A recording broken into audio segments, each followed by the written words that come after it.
What's up guys, Handish here, and today I wanted to talk about an exotic weapon in Destiny 2 which has not been acquired by anybody yet, and it looks like we actually know roughly how you're going to get this thing. I also wanted to talk about some raid stuff, some bits of information that we learn via this weapon and via a couple of quests and things like that, so if you don't want any spoilers, now is the time to click away from this video. But we actually have a new exotic weapon which no one has acquired, and it does pertain to a quest which many of us have picked up and we've all been talking about, the one where we need to await the World Eater. So we'll talk about that in just a moment, but here it is. We have this exotic shotgun, the Legend of Acrius. We have actually seen this thing in some trailers and everything like that before Destiny 2 dropped, but in Destiny Tracker's database, we can actually take a look at this shotgun. This is the only exotic weapon which isn't classified in the database, which nobody currently has. Often when things are kind of not ready to be in the game yet, or Bungie don't want to reveal them,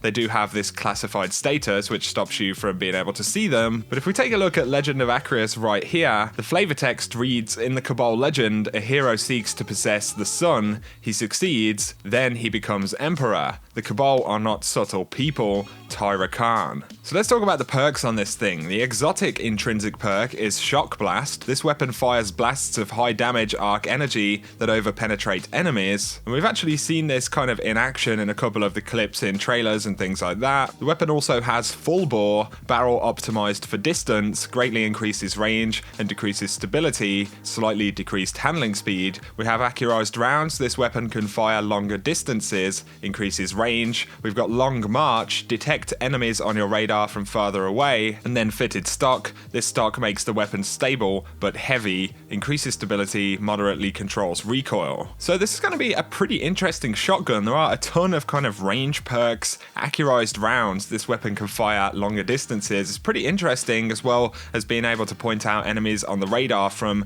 longer distances as well. So I wonder how effective this thing will actually be at range in the game, but it's really cool to actually get a look at this thing. Now there is actually a quest in the game for this weapon, and it's the one where we have to await the World Eater. This quest is also actually live in the database for the game. So we have on the comms and then await the World Eater, and the other steps are then classified with the exception that you need to complete the arms dealer strike, and there's another stage where you need to eliminate bosses and complete the Leviathan raid to acquire Emperor seals. There's also a stage where you need to get kills with the weapon Acrius. So obviously this quest does link to the Legend of Acrius shotgun, and it also confirms that you will have to complete parts of the raid to actually get this weapon, so this is essentially one of the raid exotics. There are other details kind of out there about this weapon in the database, about the quest and things like that, but I don't want to, absolutely break down everything about it. Trust me, there's plenty more that I haven't spoken about in this video, but it's going to be really cool to get the Legend of Acrius shotgun, and I can't wait to see when the World Eater will actually turn up and what that's going to be like. Now, up next, I wanted to do a little bit of speculation and talk a little bit about the raid and a particular adventure on Nessus that has some interesting kind of hints and bits of information about it. So there is an adventure called Invitation from the Emperor, and this is in the Cistern, which is the area we had in the strike in the beta,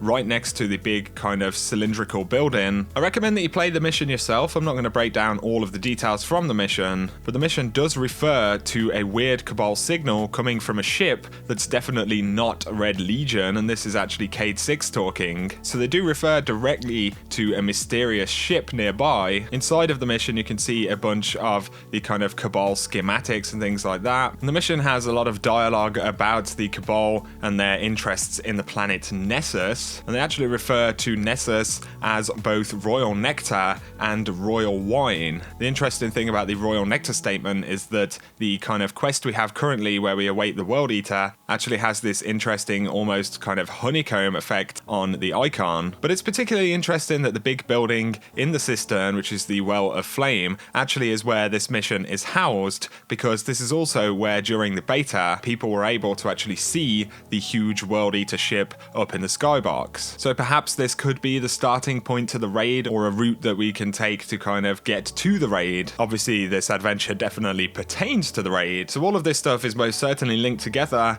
and definitely refers very heavily to the raid, the Cabal, and hints at some new kind of Cabal leadership which is present alongside this huge world-eating ship. So I just wanted to break that down for you guys. I think it's kind of a really cool time to talk about these sort of things because, you know, we're playing through the game, doing different adventures and getting bits of lore and information from all over the world. And it's really cool to kind of speculate and anticipate what is going to happen, you know, with this quest, with these missions, with the raid. So I hope you have enjoyed this video anyway, guys. I just wanted to break down that stuff because I think it's really interesting. Let me know what you think in the comment section below, any theories that you have about this stuff. If you did enjoy the video though, a like and comment is appreciated below. If you're new to the channel and you want to see more Destiny 2 content, then be sure to hit that subscribe button. But for now, I hope you guys have an awesome day.